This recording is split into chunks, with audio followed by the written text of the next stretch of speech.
EJ. EJ. DJ! Huh. This is DJ Fish for Fish to Go Movie Reviews. That's it. I'm going to Tijuana. That's the picture. I'm up! Jeez. I'm sorry, I get really cranky when I don't get any sleep. But welcome to day 73 of my 100 Days 100 Movies Challenge. We have another film from Christopher Nolan that I didn't get to see before this challenge. Gasp! Of course you might recognize his name from the latest Batman franchise, Memento, or The Prestige. And I reviewed his first film called Following about 68 days ago. Damn! But here we have a film that was made just after the success of Memento, and just before he embarked on that behemoth of Hollywood's greatest franchise of the last decade. Okay, fine, like the third best. Here's the 2002 remake of a 1997 Norwegian film called Insomnia. You've got a trifecta of Academy Award winners and a suave style. How could you possibly go wrong? Well... Am I teasing you for what I'm gonna say in the review? How did I feel about it? How did you feel about it? How will you feel after you hear how I feel about it? Just let the trailer roll on through here and await my response. They brought him in to solve an unspeakable crime. Detective Dormer, it's such an honor to meet you. I'm Detective Ellie Burr. Welcome to Night Mute. So incredible to be working with you. The Leland Street murders was my case study at the Academy. Someone out there just beat a 17-year-old girl to death. Your job is to find him. Doesn't say in the report that he clipped her nails. He washed her hair. No mutilation? Not this time. He tortures him, makes him do things, and keeps him there for 3 days. This guy, he crossed the line, and he didn't even blink. Police!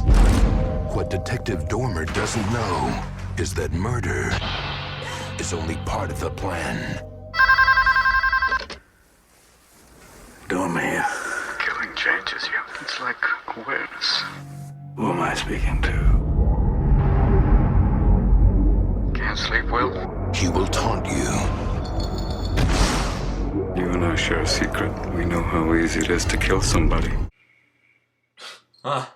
Oh, sorry. That's only to comment on the film's title, okay? Don't get your panties in a twist. Because Insomnia is another wonderful film that graces Nolan's name. LAPD detectives Dormer and Eckhart are sent out to the town of Night Mute, Alaska, where they further investigate the murder of a 17-year-old girl. Along with local police officer Ellie, they try to track down the murder suspect back at the scene of the crime. Dormer thinks he's found the suspect and goes on a chase to find him, but he's left in very, very thick fog. When he sees the suspect, he shoots him, only to come closer and discover that he's actually shot and killed his partner Eckhart. Now this would initially be taken as mistaken identity, but Eckhart knew about a previous case that Dormer was involved in that got him placed in internal affairs that Dormer didn't want anybody else to know about. Secrets! Now Dormer can't sleep because of his massive guilt, and now he won't stop trying to find the murder suspect until he knows the truth and can finally go back to sleep. Pretty ingenious plot, I must say, and made even more thrillingly and dramatic thanks to Nolan and his team. I think this is actually the first film where you can really track some of Nolan's shooting styles. Just the way he handles very intense scenes or swiftly moves the pace along is astonishing. It's all key to making a nice compact thriller with a lot of vibrato.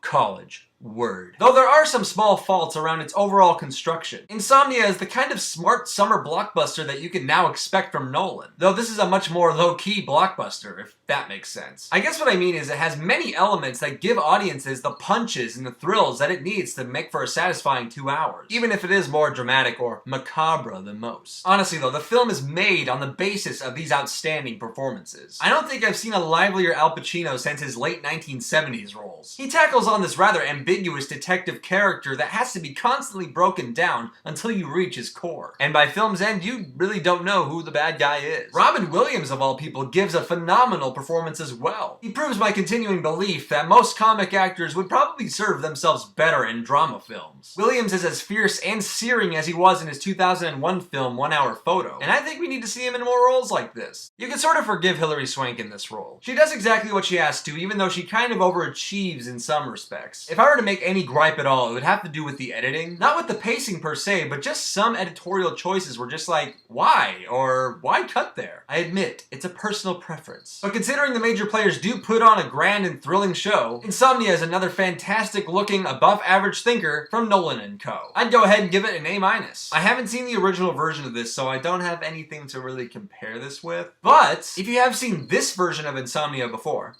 what did you guys think about it? Did you love it? Did you hate it?